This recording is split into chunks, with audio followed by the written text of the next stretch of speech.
साथ में आ गई। उसकी वजह से मुझे एक कार्ड मिल गया। ये उसी मैनेजर की बात कर रहा है जिससे इसने बंगला खरीदा था। मार्डन कहता है तुम्हें कितने पैसे की जरूरत है कि 5 मिलियन काफी है। वो पनोर ने कहता है यार ब्रैट अगर वीडियोस और फोटोज एक्सपोज हो गई तो मेरी बची कुछ जिंदगी वो भी बर्बाद हो जाएगी। यानमू कहता है 40 मिलियन। मार्डन कहता है 40 मिलियन इतने सारे पैसे मैं इतने सारे ला सकता हूँ। 30 मिलियन नहीं 10 मिलियन। यानमू कहता है ठीक है 10 और मुझे आशा है कि मिस्टर माँ अपनी बात को रखेंगे नहीं तो ये फोटोज और वीडियोस वायरल हो जाएंगी। तभी वहाँ से फैंग आ जाती है। फैंग कहती है अभी तक मिस्टर माँ गए नहीं। ऐसा लगता है कि 30 मिलियन मिस्टर माँ के लिए कोई बड़ी बात नहीं है। मार्डन वहाँ से भागने लगा। वो जाते कहता है लिटिल ब्रैट ऐसा लगता है कि आज मैं अलग हूँ। आज मैं तुम्हारे हाथों में चढ़ गया लेकिन तुम इंतजार करो और देखो। यानमू कहता है कि तुम ठीक हो। फैंग कहती है यानमू थैंक यू। यानमू वहाँ से जाने लगा। कहता है ठीक है मैं जा रहा हूँ। फैंग उसका हाथ पकड़ लेती है और कहती है यानमू क्या ये बात सच है कि तुम नेबुला ग्रुप के अंदर 15 मिलियन इन्वेस्ट करना चाहते हो। यानमू कहता है कि तुमने खुद अपनी आंखों से ये नहीं देखा कि मैंने पैसे ट्रांसफर भी कर दिए हैं। फैंग कहती है तुम्हारे पास इतने सारे पैसे एकदम से कहाँ से आते हैं। यानमू कहता है क्या पैसा फीलिंग से ज्यादा इंपॉर्टेंट है तुम्हारे लिए। अगर तुम्हारे लिए पैसा इतना ज्यादा इंपॉर्टेंट है तो मेरे साथ क्यों आ रही हो। फैंग उसका हाथ छोड़ देती है। यानमू कहता है अभी सिचुएशन सेफ है तुम अपने घर जा सकती हो। ब्लू वाटर में सेल्स डिपार्टमेंट में यानमू जाता है। यानमू कहता है मैंगियाओ कहती है ब्रदर यानमू क्या मैटर रिजल्व हो गया। यानमू हाँ कहता है थैंक्स टू मैनेजर ये इनकी वजह से हुआ है। मैनेजर कहती है वो भी हमारी कंपनी है और आप हमारे मेजर कस्टमर है हमें तो आपकी मदद करनी ही थी। यानमू कहता है कि तुम्हें घबराहट हो रही थी। मैंगियाओ कहती है थोड़ी सी लेकिन मैनेजर यांग मेरे साथ थी हर वक्त। यानमू कहता है तुम्हें पहले पैसे पे कर देता हूँ और कल की जो प्रोसीजर्स है कल करेंगे इसमें टाइम लगेगा। और वही दूसरी तरफ मार्डन के ऑफिस के अंदर वो मार्डन कहता है साले एसोल्स अच्छे से दवाई लगाओ। वो लोग कहते हैं कि मिस्टर माँ आपको इतनी बुरी तरीके से किसने मारा। मार्डन कहता है और कौन मारेगा जिसने तुम लोगों को मारा है उसने मारा है। वो कहता है ये फिर से यानमू है पिछली बार तो उन्होंने हमको पिटवा दिया और अब की बार मिस्टर माँ को। मार्डन कहता है जल्दी करने की जरूरत नहीं पहले तो फैंग फैमिली को चेक करो। मैं भी देखना चाहता हूँ आखिरकार फैंग फैमिली के बीच किस प्रकार का गेम खेल रही है। मार्डन अपने मन में कहता है 30 मिलियन अगर मुझे देना है तो मैं स्लेटी को छुपा लूं। वही फैंग का फादर कहता है पूरा एक दिन हो चुका है अभी तक फैंग वापस क्यों नहीं आए। फैंग की माँ कहती है अगर तुम्हें असली मैन हो तो तुम्हें अभी तक इसके बारे में पता चल जाना चाहिए। ये तो अच्छी बात है कि वो अब तक वापस नहीं आई। इसका मतलब मिस्टर माँ की अटेंशन उसके ऊपर गिर चुकी है और फैंग आज रात उसके साथ ही रहने वाली है। तभी फैंग आ जाती है। वो कहती है मैं घर आ गई। फैंग की माँ कहती है फैंग तुम कैसी हो। और मिस्टर माँ मुझे तो देर हो चुकी है मुझे लगा था कि तुम आज रात वापस ही नहीं आओगी। फैंग कहती है नहीं मेरी ऐसी कोई डील मिस्टर माँ के साथ हुई नहीं। फैंग की माँ कहती है अगर ऐसा कैसे हो सकता है। फैंग कहती है मॉम मैंने मार्डन के साथ पूरी रात ड्रिंक करी उसने वाइन के अंदर ड्रग मिला दी है और बाद में वो मुझे होटल ले गया और ऑलमोस्ट वो तो यानमू आकर उसने मुझे बचा लिया। फैंग का फादर खड़ा हो जाता है और चिल्ला कर कहता है यानमू उसने तो पहले ही तुम्हारे साथ ब्रेकअप कर लिया है वो दोबारा से ट्रबल खड़ी करने के लिए आ गया क्या चाहिए उसको। फैंग कहती है यानमू पूरी तरीके से बदल चुका है उसने मिलियन एक कंपनी के अंदर लगा दिए। मैं तो ये भी सुना है कि उसने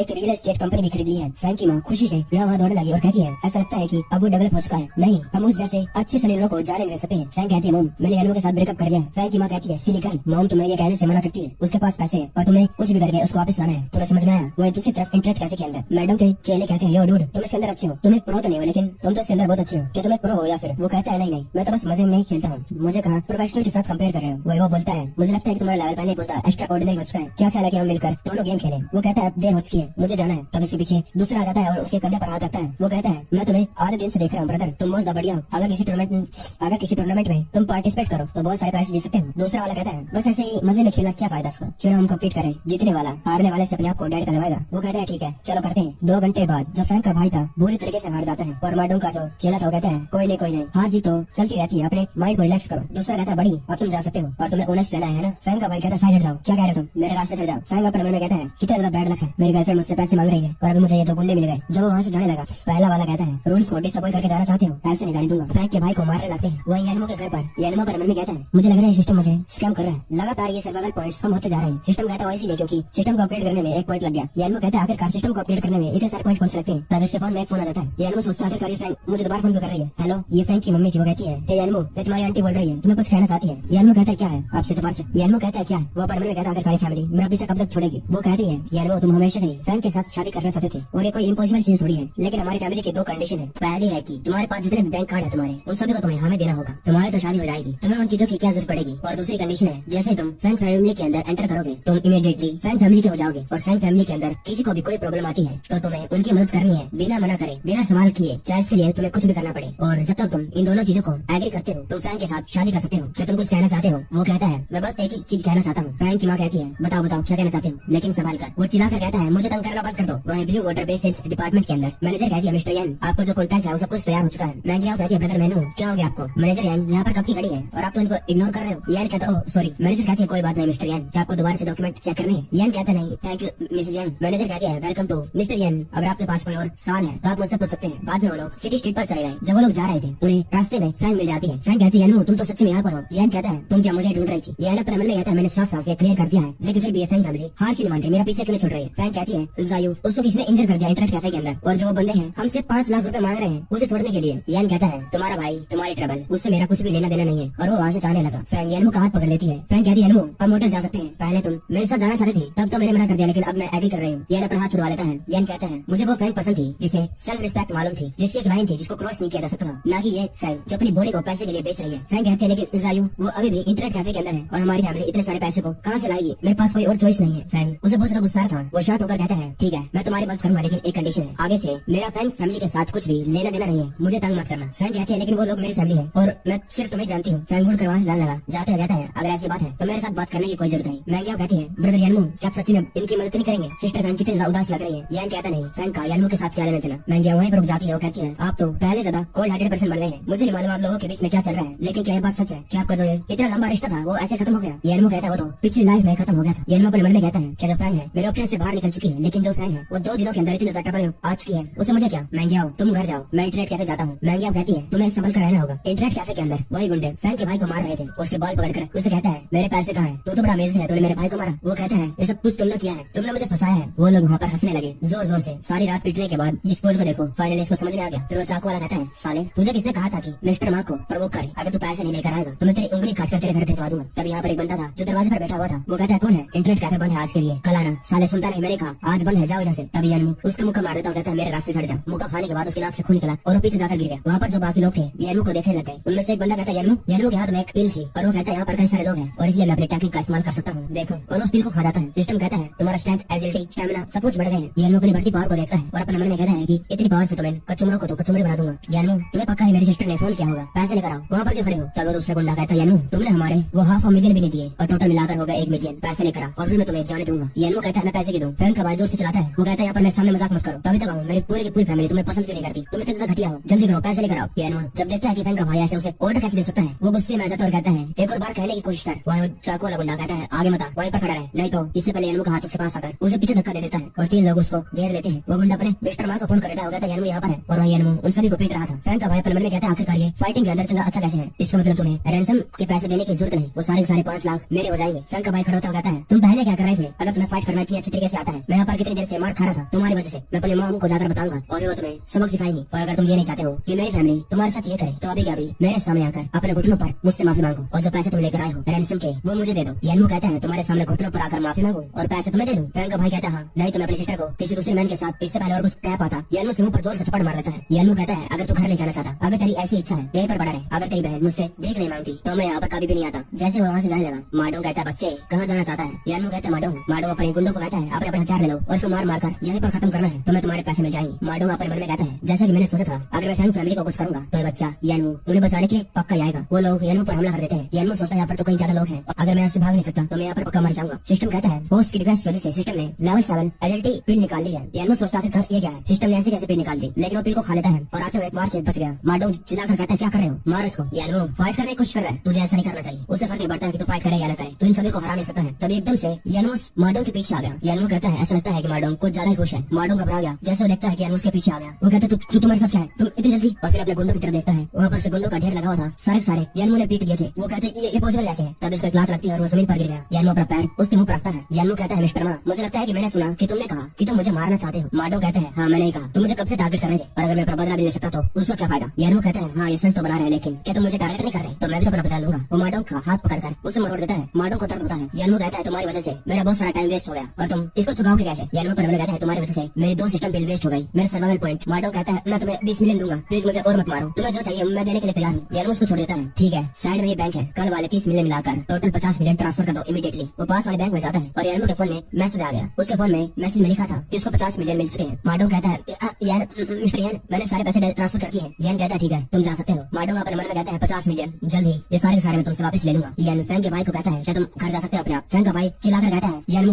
मैं इस दिन को हमेशा याद रखूंगा, तुम्हारी वजह से मुझे कितना सफर करना पड़ा। यानमू कहता है अच्छा तो तुम अपने लाइफ सेवर को ऐसे ट्रीट करोगे, अगर मैं नहीं होता तो तुम यहाँ से कभी निकल भी नहीं पाते। फैंग का भाई कहता है अगर तुमने इन लोगों के साथ पंगा न किया होता तो मेरी हालत कभी ऐसी होती नहीं। यानमू कहता है तुम्हें सच्ची में मालूम है चीजों को कैसे पलटा जाए। तब आवाज लूजर। यानमू के डराने के बाद वो वहाँ से भागने लगा और जाते हुए कहता है यानमू जब मैं अपने पेरेंट्स को जाकर ये बात बताऊंगा फिर तुम देखना, तुम बस इंतजार करो। यानमू कहता है फाइनली वो चला गया। सिस्टम मेरे सर्वाइवल पॉइंट दिखाओ। ऑब्वियसली मुझे 50 मिलियन तो मिले हैं लेकिन मेरे सर्वाइवल पॉइंट में कोई चेंज नहीं आया। सिस्टम कहता है इसलिए क्योंकि वो 50 मिलियन तुम्हारे नहीं है, तुमने सही तरीके से नहीं कमाए हैं इसलिए वो काउंट नहीं हो सकते हैं। यानमू कहता है लगता है तो कुछ ज्यादा ही आगे जा रहा है, तुमने मुझसे बिना पूछे बिल खरीद ली। सिस्टम कहता है ये सिस्टम अपने होस्ट के लिए सब कुछ अच्छा करने की सोचता है और उस टाइम तुम्हें उसकी जरूरत थी और जब ये सिस्टम अपग्रेड हो जाएगा तो होस्ट को और भी बढ़िया बेनिफिट मिलने वाले हैं। यानमू कहता है बेनिफिट तुम मुझे क्या बेनिफिट दे सकते हो? वही दूसरी तरफ फैंग फैमिली के घर पर फैंग की मॉम कहती है व्हाट द हेल तुम बिल्कुल बेकार हो, तुम यानमू को हैंडल नहीं कर सकती, क्या तुम अपने अपने छोटे भाई को इंटरनेट कैफे में मरते हुए देखना चाहती थी। फैंग कहती है यानू वो बिल्कुल बदल चुका है, उसने मुझे कम्प्लीटली छोड़ दिया है, अब मैं क्या कर सकती हूँ। तभी फैंग का भाई आ जाता है, वो कहता है मॉम डैड मैं आ गया। उनकी मॉम जाकर भागती है, वो कहती है ओ माय बेबी मैं एकदम से वापस कैसे आ गए। वो कहता है क्या हो गया, कहता मैं खुशी नहीं हो रही कि मैं वापस आ गया। वो मॉम कहती है मॉम तुम्हारी लिवर खुश है और इतना सारा मार तुम इतना पेट कैसे गए। फैंग का भाई चलाकर फैंग की तरफ गुस्से में कहता है फैंग तुमने यानू को मुझे बचाने के लिए भेजा या फिर यहाँ पर मेरी बेइज्जती करवाने के लिए। फैंग कहती है तुम्हारा क्या मतलब, यानू ने तुम बचाया। फैंग का भाई कहता है नॉनसेंस, जरा देखो उसने मुझे कितनी बुरी तरीके से मारा और उन लोगों को भी जिन लोगों ने मुझे पकड़ रखा था उतना तो उन्होंने नहीं मारा जितना यानू ने मारा। उनकी मॉम कहती है वो तुम्हें ऐसे कैसे पीट सकता है, ये कुछ ज्यादा हो गया है। वो अपनी मॉम को दूर करते हुए कहता है क्या तुम्हें मालूम है वो पैसे कहाँ से आते हैं, वो सारे के सारे पैसे मार्डों के जो यानू के पास है। उनकी मॉम कहती है फैंग क्या तुम्हें मालूम है जो भी कह रहा है सच है। फैंग कहती है मुझे भी ऐसा लगता है, कल रात यानू मुझे बचाने के लिए आया था और मुझे लगता है कि मैंने सुना कि वो मार्डों से 30 मिलियन मांग रहा था। ये बात सुनकर उनकी मॉम शौक हो गई। वो कहती है क्या वही बंदा है जिसे हम जानते थे, उसने तुम्हारा इस्तेमाल करा पैसे कमाने के लिए और एकदम से तुम्हें दूर भी कर रहा है, वो तो जानवर से ज्यादा गंदा है। फैंग कहती है मैं उसके पास जाऊंगी और उससे क्लैरिफिकेशन मांगूंगी। फैंग अपने मन में कहती है अच्छा तो यानू का ये रियल पर्पस था हमारे साथ रहने का, मुझसे पैसे कमाना चाहता था। वही दूसरी तरफ यानू अपने मन में कहता है ये सिस्टम कितना ज्यादा क्यूट हार्ट है, घटिया सिस्टम है। मैंगिया कहती है ब्रदर यानू जब से तुम वापस आए हो उदास से क्यों लग रहे हो, कि तुम्हें किसी ने बुली करा। यानू कहते नहीं तुम गलत हो, मैं ठीक हूँ, मैगिया खाना खाओ। मैगिया कहती है कि तुम अभी भी फैंग सिस्टर के बारे में सोच रहे हो, क्या कोई बात है जो तुम मुझे बताना नहीं चाहते, शायद तुम तभी वहाँ पर फैंग आ जाती है। वो चिल्लाकर कहती है यानू तुम्हारा क्या प्लान है। मैगिया कहती है सिस्टर आप यहाँ पर एकदम क्या मिलकर यहाँ पर डिनर करने के लिए आए थे। यानू कहता है इसके बारे में चिंता मत करो, ये यहाँ पर बैठेंगे नहीं, तुम यहाँ पर क्या करने के लिए आए हो। यानू सोचता है क्या यहाँ पर इसलिए आए हैं क्योंकि इसे मालूम है कि मैं यहाँ पर खाना खाने के लिए आता था। फैंग जोर से टेबल पर हाथ मारते हुए कहती है तुमने मेरे छोटे भाई को मारा और तुम यहाँ पर किसी और लड़की के साथ बैठे हुए हो, तुमने क्या करा। यानू कहता है अच्छा तो तुम्हारे भाई ने ये बताया और मैगिया मेरी बहन है और अब ये ऐसी बात थोड़ी है कि तुम्हें इसके बारे में मालूम नहीं। फैंग कहती है सिस्टर अच्छा कैसी बहन है, तो मैं तुमसे एक बात पूछती हूँ, अगर तुम मेरे भाई को बचाने के लिए गए थे तो तुमने उसे इतनी बुरी तरीके से क्यों मारा। क्या इसलिए क्योंकि मैंने तुम्हारा इस्तेमाल करा, तुम्हें अपसेट करा ताकि तुम मेरा बदला मेरे भाई से इसको और बाद में एक लड़की को ढूंढकर जो मेरे से भी अच्छी नहीं है उसके साथ मजा करो मुझे चिढ़ाने के लिए। यानू कहता है फैंग लगता है तुम्हारा दिमाग खराब है, तुम अपने भाई को बचाने के लिए पैसे नहीं दे सकी। क्या वो इसलिए क्योंकि तुम्हें वो पैसे ब्लैकमेल के लिए देने थे, नहीं क्योंकि तुम्हारे पास पैसे नहीं थे और मुझे लगता है कि तुम मेरा यहाँ पर इंतजार कर रही थी। तुम्हें याद है मैं गरीब हूँ या अमीर, मेरे पैसे मेरे हैं और मैं उन पैसों का 1 रुपया भी खून चूसने वाले वैम्पायर्स पर लगाना नहीं चाहता। फैंग कहती है वैम्पायर की फैमिली मेरी फैमिली वैम्पायर है, मैं यहाँ पर बैठी हुई थी वो सोचती आखिरकार इनके बीच में क्या चल रहा है। फैंग चिल्लाकर कहती है तुम्हें क्या लगता है कि तुम यानू एक अच्छे पर्सन हो क्योंकि तुमने मेरे साथ ब्रेकअप कर लिया और उसके बाद तुम और लड़की के साथ घूम रहे हो, तुम तो मेरे से ज्यादा भी डिसगस्टिंग हो। यानू कहता है बहुत हो गया, इसमें क्या गलत बात है कि मैं किसी और लड़की के साथ हूँ, तुम्हें क्या अभी भी लगता है कि मैं तुमसे मूव नहीं हो सकता, कि तुम्हारे बिना ये जिंदगी मेरी चलने नहीं वाली। अगर अभी भी तुम अपने भाई की बात को सुनना चाहती हो तो सुनो, आज के बाद मेरे पास कभी मत आना। फैंग कहती है यानू तुमने तो कभी मुझसे प्यार ही नहीं करा, तुम तो बस मेरा इस्तेमाल करना चाहते थे। यानू कहता है तो तुम्हें नहीं मालूम क्या सही है क्या गलत। फैंग और ज्यादा गुस्सा हो जाती है और थप्पड़ ऊपर कर लेती है। वो कहती है यानू मुझे बताओ साफ साफ आखिरकार किस वजह से तुम मुझे ऐसे ट्रीट कर रहे हो। यानू उसका हाथ पकड़ लेता है, वो कहता है फैंग हमारा ब्रेकअप हो चुका है और ऐसे पागलों वाली हरकत मत करो। फैंग कहती है ठीक है अभी जो तुमने कहा है मैं तुम्हें एक न एक दिन इसका पछतावा जरूर करवाऊंगी। वो वहाँ से जाने लगी। मैगिया कहती है ब्रदर यानू आपको फैंग सिस्टर के पीछे जाना चाहिए। यानू कहता है तुम्हें डराने के लिए सॉरी। मैगिया कहती है इससे फर्क नहीं पड़ता, लेकिन सिस्टर फैंग उनको क्या हुआ। फैंग कहता है तुम्हें उसके बारे में चिंता करने की जरूरत नहीं, मुझे तो ये डर लग रहा है कहीं वो अभी भी ये तो नहीं सोच रही कि मुझे दोबारा कैसे पाना है, लगता है अभी वो बदल चुकी है। मैगिया सोचती है ब्रदर यानू कितना अच्छा पर्सन है, लेकिन फैंग ने क्या किया है उनके साथ। यानू कहता है जल्दी करो खाना खाओ बाद में हम घर चलेंगे। ये है nebula group CEO office. CEO कहता है मिस्टर यान थैंक यू आपकी गाइडेंस के लिए, प्रोजेक्ट के अंदर पैसों की ही कमी थी और आज से हमारा बिजनेस प्रॉफिट में चल पड़ा है, जरा देखिए। फैंग कहता है तो अच्छी खबर है, मुझे याद था कि कंपनी के पास कोई स्पेशल मटेरियल सप्लायर नहीं था, तुमने इतने पुअर क्वालिटी मटेरियल का इस्तेमाल क्यों किया है। सीईओ कहता है हमारे प्रोडक्ट की क्वालिटी को बेहतर बनाने के लिए हमने नए मटेरियल का इस्तेमाल करने का सोचा है, लेकिन उसकी वजह से हमारे जो प्रॉफिट है वो कम हो जाएंगे और सप्लायर ने हमें मना कर दिया, वो हमारे साथ कोऑपरेट नहीं करना चाहता है। यानू कहता है तो बहुत ज्यादा बड़ी प्रॉब्लम है। सीईओ कहता है और डेवलपमेंट टेस्ट के अंदर हमारे मशीन को टेस्ट पास करने होंगे और मटेरियल के लिए कोई हाई रिक्वायरमेंट नहीं है। यानू कहता है किसी को कम्युनिकेशन कंपनी में भेजो, उनको पक्का ये राउटर की जरूरत होगी। सीईओ कहता है अरे नहीं मैं तो इसके बारे में कभी सोचा तो नहीं, कम्युनिकेशन कंपनीज उनको लगातार इन्फॉर्मेशन इधर उधर भिजवाना पड़ता है और हमारे राउटर्स की मदद से उनका काम आसान हो जाएगा, लेकिन मटेरियल। यानू कहता है मटेरियल की चिंता मत करो उसे मैं संभाल लूंगा, मैं एक बढ़िया बेहतर पार्टनर ढूंढूंगा जितना जल्दी हो सके। जिनचान सिटी स्ट्रीट। यानू सोचता है अगर 10 फैमिली नेबुला के पार्टनर बन जाए तो कितना बढ़िया हो जाएगा, लेकिन क्या वो इसके लिए एग्री करेंगे। जब वो जा रहा था तब इसको एक लड़ाई सी दिखती है, एक लड़की कहती है मुझे छोड़ो, दूसरा कहता है शट और ये वही लड़की है जो अकड़ कर बात कर रही थी जब यानू विला खरीदने के लिए गया था। यानू पर मन में कहता है ये तो वही है जो उस दिन मुझे विला खरीदने वाले दिन मिली थी, यहाँ पर क्या कर रही है। तब यहाँ पर 2 और लोग आ जाते हैं, वो कहते हैं इस लड़की को छोड़ दो नहीं तो पुलिस को बुला लेंगे। वो बंदा अपना चाकू निकाल लेता है, वो कहता है अरे कम से कम रखो नहीं तो मैं तुम्हें भी मार दूंगा।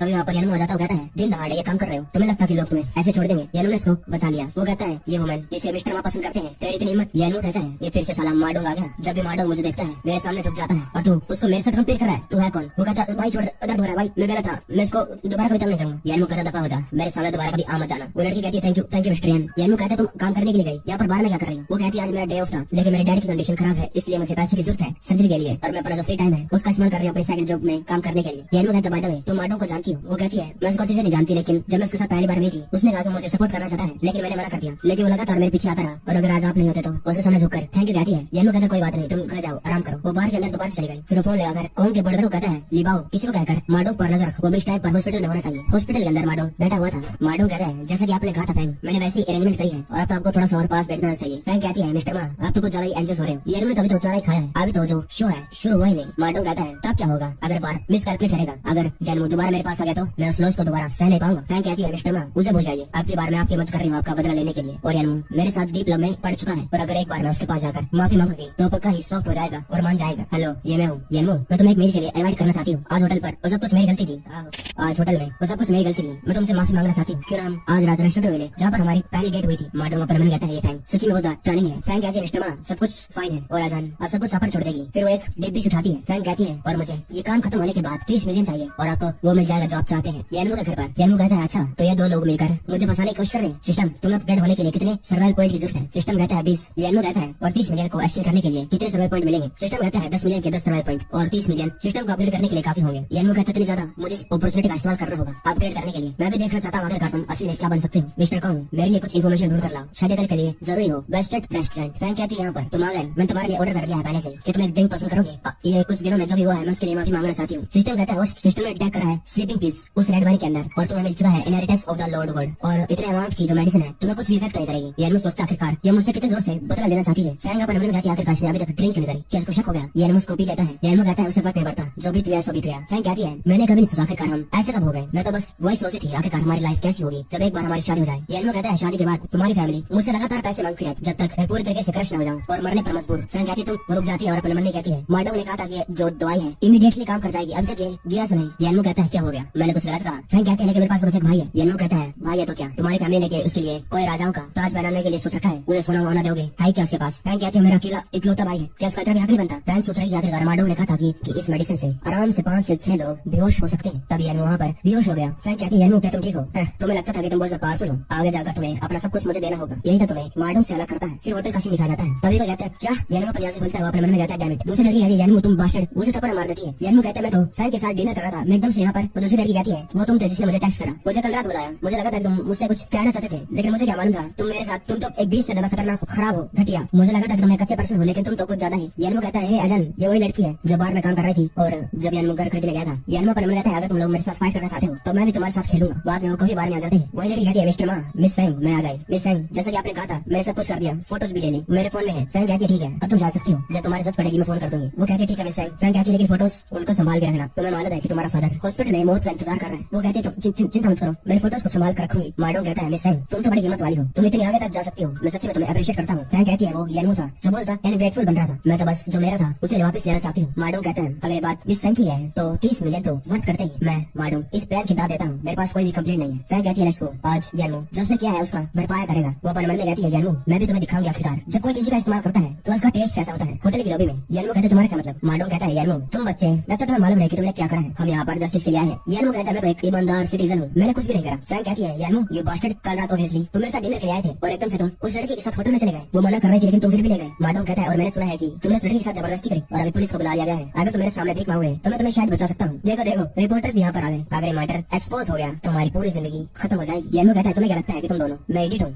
यानू कहता है कि तुम्हें क्या लगता है कि तुम दोनों को मैं एडिट हूँ? फैंग अपने मन में कहती है नहीं ये रिपोर्टर्स तो मेरी और मार्डन की फोटो ले रहे हैं। मार्डन कहता है यानू लगता तुम्हें मालूम है कि तुम्हारे लिए क्या अच्छा है। यानू उसकी बात को रोक देता है, कहता है मिस्टर हाँ एक मिनट रुकिए मुझे फोन आया है और वो था उसी लड़की का। वो कहती है मिस्टर यान जो मार्डन और मिस फैंग ने किया है मुझे धमका कर वो सब कुछ इंटरनेट पर पोस्ट कर दिया गया है। और ये बात सुनने के बाद मार्डन पूरी तरीके से घबरा गया, क्या चल रहा है? तभी पीछे से कोई कहता है मार्डन ओनर ऑफ लॉन्गस्टर रियल एस्टेट अपनी बात का इस्तेमाल करते हुए एक लड़की को दोबारा है और क्या काम करवाने की कोशिश कर रहा है, ये तो बहुत बड़ी खबर है। एक मिनट क्या मार्डन की कंपनी कर्जे में डूबी हुई है, उनके पास पैसे भी नहीं है। मार्डन कहता है बुलशिट मुझे फंसाया जा रहा है, ये सब कुछ कॉन्स्पिरेसी है। और रिपोर्टर आकर उनको घेर लेते हैं, उन दोनों की हालत पतली हो गई। एक कहता है मिस्टर माँ तो आप कह रहे हैं कि सारी अफवाह है, क्या आपके पास कोई एविडेंस है इन्हें अफवाह कहने का? दूसरा कहता है मिस्टर माँ आपको क्या लगता है कि आपकी कंपनी का फ्यूचर कैसा होने वाला है? मिस फैंग और आपको क्या रिश्ता है मिस्टर माँ के साथ? आपको क्या लगता है कि मिस्टर माँ किस प्रकार के पर्सन है? सिस्टम कहता है होस्ट जो मार्डन की कंपनी है उसके शेयर लगातार 0 पर पहुंचने वाले हैं और आज के बाद उनकी कंपनी बैंकरप्ट हो जाएगी और उनको बहुत ज्यादा घाटा होगा। सीन पास्ट बताता है, वही लड़की यानू को बता देती है मिस्टर यान मार्डन ने मुझे वादा किया है कि वो मुझे आपको फंसाने के लिए 5 लाख देने के लिए तैयार है और अगर मैंने ऐसा नहीं करा तो मेरे फादर को मार देंगे। और बाहर में जो ऑफर आज हुआ था वो भी उन लोगों ने अरेंज करवाया था। यानू कहता है अभी मेरे पास इनफ एविडेंस आ चुका है, इसकी मदद से मार्डन अपनी पूरी जिंदगी जेल में बिताएगा, क्या तुम मेरी मदद करोगी या उसकी? प्रेजेंट में यानू कहता है वेल अब इस कंपनी का मालिक मैं बनूंगा। यानू सोचता है अगर मेरे पास सिस्टम नहीं होता तो अभी तक तो मेरे जाल में फंस चुका होता। फैंग पूरे गुस्से में आ गई थी, ऊपर मैंने कहती है यानू तुम तो सच्ची बहुत टफ हो। 2 दिनों बाद मैं टीवी में खबर देख रही थी, न्यूज रिपोर्टर बताता है लॉन्ग टाइम रियल एस्टेट का ओनर मार्डन वो पकड़ा गया है मनी लॉन्ड्रिंग करते हुए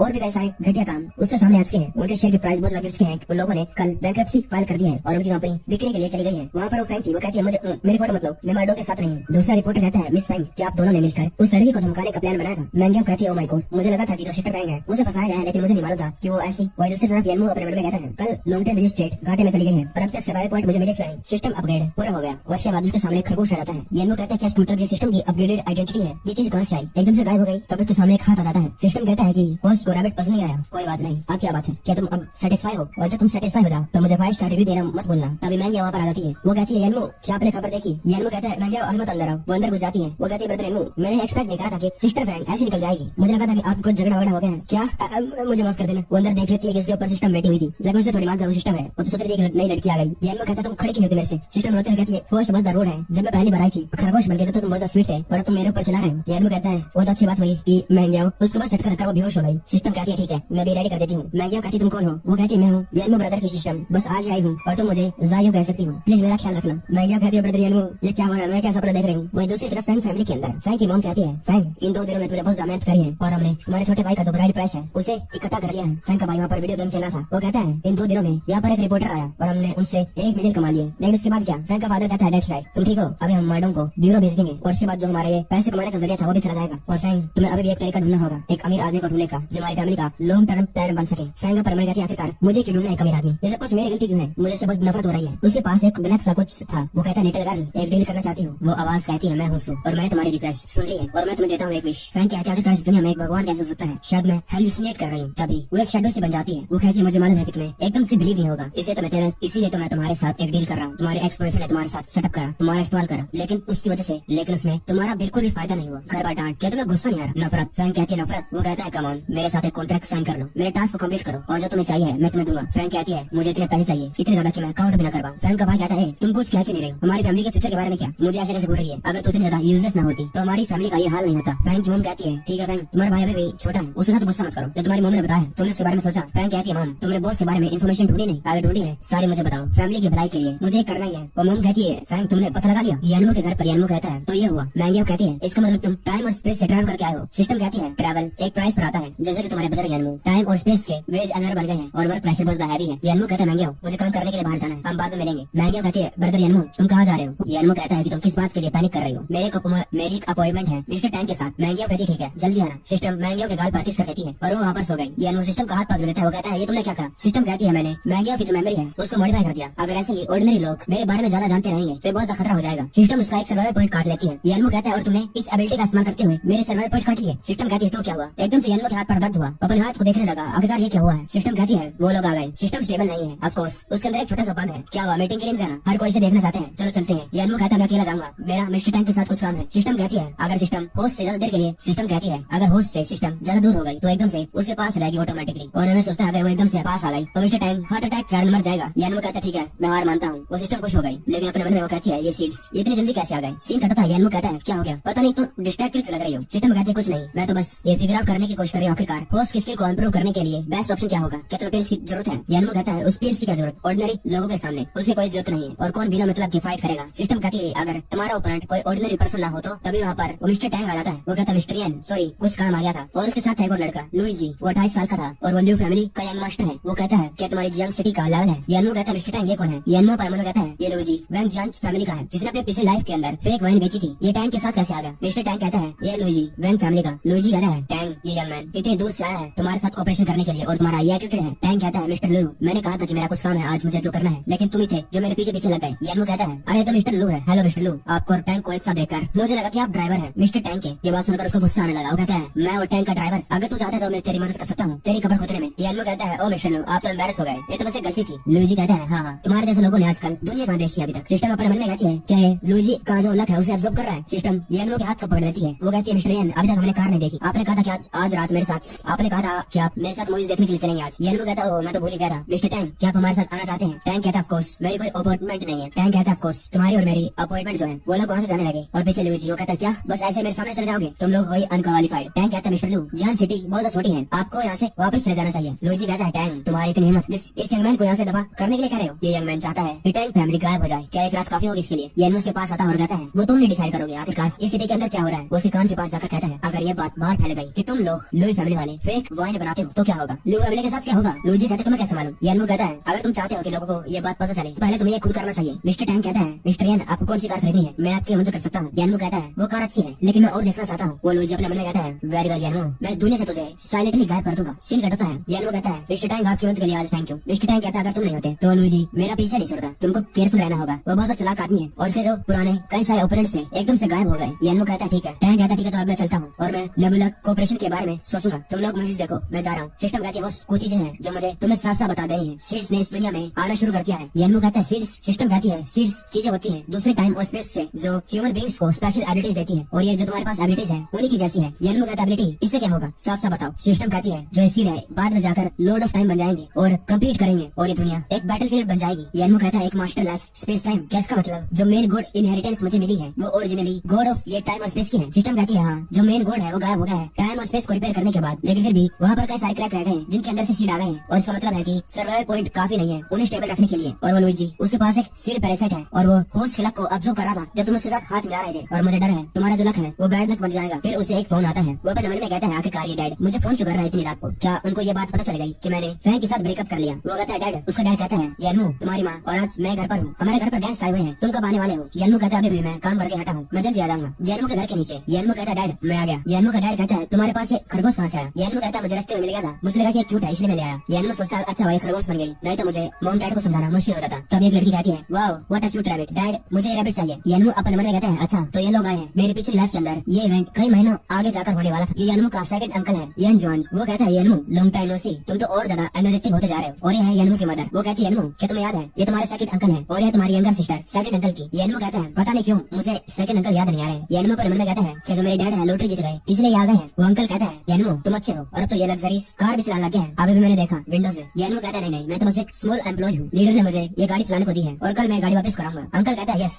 ऐसा लगता है कि तुम्हारे लीडर समझदार वेरी ऑप्टिमिस्टिक है तुम्हारे बारे में, इसलिए तो उन्होंने तुम्हें ये कार दी इतनी अच्छी। यानू मैंने किसी से सुना है कुछ दिन पहले कि तुम और जो नबुला ग्रुप का बॉस है एक दूसरे को अच्छी तरीके से जानते हो, तुम उसे जानते हो। यानू कहता है हाँ मैं जानता हूँ, वो कुछ काम रिलेटेड था। अंकल कहता है इतने बड़े ग्रुप के बॉस के साथ ऐसे बात कर रहे हो, मतलब यानू तुम्हारा फ्यूचर बहुत ज्यादा ब्राइट होने वाला है। अगर सच कहूँ मैं यहाँ पर आज किसी और काम से आया था। यानू का डैड कहता है कहो ना क्या कहना है, घबराओ मत हम सब रिश्तेदारी तो है। वो अंकल कहता है ये अच्छी खबर है, एक बहुत बढ़िया इन्वेस्टमेंट प्रोजेक्ट आया है और मुझे लगता है कि वो सारे रिलेटिव्स हैं यानू और जो लार्ज कंपनीज है इनके साथ बिजनेस कर रही है और इसलिए मैं ये बात में पहले बता रहा हूँ। वो छोटी बच्ची सिस्टम को पकड़ कर खींच रही थी। वो डैड कहता है यानू का इन्वेस्टमेंट, लेकिन तुम्हें तो मालूम है हमारी फैमिली की कंडीशन कैसी है, रहने दो। वो अंकल कहता है ब्रदर चिंता मत करिए, आपको बस 1 लाख या फिर 1.5 लाख लगाना है 1 महीने के अंदर, बिल्कुल भी रिस्क नहीं है, हमने खुद ट्राई कर रखा है। यानू का डैड कहता है तुम भी तो पैसे कमाती हो, क्यों ना हम इसके अंदर 20,000 ट्राई करें। वो अंकल कहता है इतना काफी नहीं है, क्या अभी भी आपको लॉटरी नहीं मिली भाई और इन्वेस्ट करो, मैं हूँ ना मैं एक गारंटी हूँ और जल्द ही तुम्हारे पैसे डबल हो जाएंगे। यानू का डैड कुछ कहने लगता है लेकिन वो अंकल बात बीच में टाल देता है। फिर वो यानू की तरफ मुड़कर कहता है यानू तुम्हें अपने पेरेंट्स को मनाओ, हमारा प्रोजेक्ट बहुत ज्यादा कॉम्पिटिटिव है। यानू कहता है मनाओ, मैं तुम्हें एडवाइस देता हूँ कि तुम इस आइडिया को भूल जाओ, इन्वेस्टमेंट पॉसिबल नहीं है, यहाँ से चले जाओ। वो अंकल गुस्से में कहता है मैंने कहा कि इन्वेस्टमेंट बढ़िया है और तुम्हारे साथ क्या हो रहा है। यानू का डैड कहता है आखिरकार तुम अपने सेकंड अंकल के साथ यानू ऐसे इस एटीट्यूड के साथ कैसे बात कर सकते हो। वो अंकल कहता है ये बच्चे मैं तुम्हें एक पैसा कमाने का तरीका दिखा रहा हूँ, अगर तुम ज्वाइन नहीं कर रहे हो तो क्या हुआ, तो तुम ऐसे लोगों को वोट फेंकोगे। यानू का डैड कहता है हमने कहा हम वोट करेंगे, आप चिंता मत करिए हम जरूर करेंगे। यानू कहता है डैड अगर आप इन्वेस्ट करेंगे तो आपके पैसे डूब जाएंगे, रिश्तेदार जिनके साथ आपने 10 सालों से बात नहीं करी वो एकदम से आकर हमारे बारे में सोचेंगे। वो अंकल जोर से अपने हाथ को टेबल पर मारता है। वो कहता है यानू अगर तुम हमारी फैमिली के ना होते, छोड़ो अगर हमारे पास इतने पैसे होते इस टाइम पर तुम्हें खुद सारे पैसे इसके अंदर इन्वेस्ट कर देता, तुम्हारे पास आने की क्या जरूरत थी, तुम तो अपनी पूरी जिंदगी के लिए गरीब रहोगे और गरीब ही मर जाओगे। यानू कहता है वेल तो बताओ हमें तुम्हारी फैमिली के साथ क्या हुआ, तुमने कौन से इन्वेस्टमेंट कंपनी में पैसे लगाए जिसकी वजह से तुम्हारे पास पैसे नहीं है, अगर तुम्हें नहीं बता सके तो अपनी बेटी को यहाँ से लेकर दफा हो जाओ। वो अंकल कहता तो है फिर चुप हो जाता है। फिर कहता है हमारी फैमिली के मामले हैं हमें बाहर नहीं बताना चाहिए, और रही बात प्रोजेक्ट की ये सिर्फ एक इंटरनल सीक्रेट है, अगर तुम्हें इन्वेस्ट नहीं करना है तो कोई बात नहीं, मुझे और कुछ नहीं कहना। यानू कहता है और कुछ नहीं कहना तो मैं तुम्हें बताता हूँ। यान जूजी उसने अपने स्मॉल बॉस की गर्लफ्रेंड को बुली करा और अब तुम्हें 3 लाख रुपए देने हैं उसको इस मामले को सेटल करने के लिए, नहीं तो यानू मारा जाएगा है ना। वो अंकल कहता है तुम्हें इसके बारे में कैसे मालूम। यानू का डैड कहता है भाई क्या यही बात है। तभी उसकी जो बेटी थी वो रोने लगती है और कहती है डैड इस रैबिट ने मुझे बुली करा। वो अंकल खड़ा होकर कहता है तुम ठीक हो। वो लड़की रोते रोते चिल्लाते हुए कहती है डैड इस रैबिट को खत्म कर दो, मुझे रैबिट मीट खाना है। वो अंकल सिस्टम की तरफ बढ़ने लगा। वो कहता है तेरी इतनी हिम्मत, तूने मेरे चाइल्ड को बुली करा, मैं तुझे ले जाकर तेरा रैबिट मीट इसको खिलाऊंगा। जैसे पास आता है सिस्टम से अपने पंजों से खरोच मार देता है। वो कहता है इसने मुझे मारा, तू तो बचेगा नहीं। यानू कहता है ये रैबिट बहुत ज्यादा क्रिएचर है और मैं तुम्हें एडवाइस करूंगा कि तुम इसके साथ पंगा मत लो, और ये बहुत फनी बात है कि तुम गुस्सा हो जाओगे अगर तुम्हें पैसे नहीं मिले। वो अंकल अपने बेटे को वहाँ से लेकर जाने लगा और जाते हुए कहता है तुम लोग एक गरीब वाली जिंदगी डिजर्व करते हो, अपनी पूरी जिंदगी के लिए मजदूरी करते रहोगे। यानू कहता है अंकल टेक केयर। यानू का डैड कहता है मैंने सच्ची में ये एक्सपेक्ट नहीं करा था, मुझे नहीं मालूम आखिरकार लोगों के बारे में कैसे जाना जाए। यानू की माँ कहती है तुम सही कह रहे हो, जैसे जैसे हम बड़े होते जा रहे हैं हम बूढ़े हो गए हैं और कंफ्यूज भी। यानू कहता है इस दुनिया में कुछ भी फ्री का नहीं होता, अगर कोई फ्री का बांटे तो समझ जाना कुछ तो गड़बड़ है, और जब भी पैसे देने की बात आए उसमें ज्यादा केयरफुल रहना। जब भी पैसा लिया जाता है तो अपने फायदे के लिए, ना कि दूसरों के। फ्रैंक के घर पर फ्रैंक कहती है मम 3 लाख पहले आपके अकाउंट में सेंड कर दिए गए हैं। फ्रैंक की मम कहती है आज जो तुम्हारा भाई है उसने कार खरीदने के लिए पैसे ले गए हैं और मैंने उसको इतना खुश बड़े लंबे वक्त में देखा नहीं, तुम्हारे पास इतने पैसे कहाँ से आए। फैंग कहती है मुझे एक स्मॉल बॉस मिला जो यंग था और अमीर भी। उसके पास 2 अपार्टमेंट थे ब्लू वेटर बे में। उसने कहा कि हमारी फैमिली वहाँ पर रह सकती है बिना किराए के। फैंग की मम कहती है अच्छा क्या ये वो वही है लिस्ट में जो लिस्ट मैंने तुम्हें दी थी। अब आखिरकार हमारी फैमिली को इस सिटी घर में रहने की जरूरत नहीं। मुझे ये बात जल्दी तुम्हारे फादर को बतानी होगी। इतनी अच्छी खबर। फैंग क्या ही बढ़िया काम करा। फैंग अपने कमरे में चली गई। तभी वो ब्लैक शैडो से कहती है इस तरीके से हम डील करेंगे आसान है ना। फैंग सोचने लगती है जिसके साथ वो बेटी थी वो बंदा कहता है मिस फैंग आप तो बहुत ज्यादा जेनरस है और बहुत ज्यादा ब्यूटीफुल जितना मैंने सोचा था। वो शैडो कहती है कि तुम्हें इसके पास बैठना है और कुछ नहीं करना। और तभी वो शैडो के कंट्रोल में आते हुए वो बंदा कहता है मैं मिस फैंग के साथ बहुत ज्यादा सेटिस्फाई हो चुका हूँ। मेरे पास बहुत पैसे हैं और ये है 3 लाख एक गिफ्ट के रूप में तुम्हारी फैमिली के लिए। वो शैडो कहती है कैसा लगा क्या तुम इसे और कंटिन्यू करना चाहती हो। फैंग कहती है ऑफ कोर्स। फैंग अपने मन में कहती है मेरी फैमिली को पैसों की जरूरत है और मैं ये लगातार करने वाली हूँ। वही दूसरी तरफ फिडेलिटी बिल्डिंग ऑफिस के अंदर फैंग बैठा हुआ था। तभी कोंग आता होगा था मिस्टर एन जो हमारी कंस्ट्रक्शन है ईस्टर्न लैंड के लिए वो स्टार्ट हो चुकी है। मिस्टर एन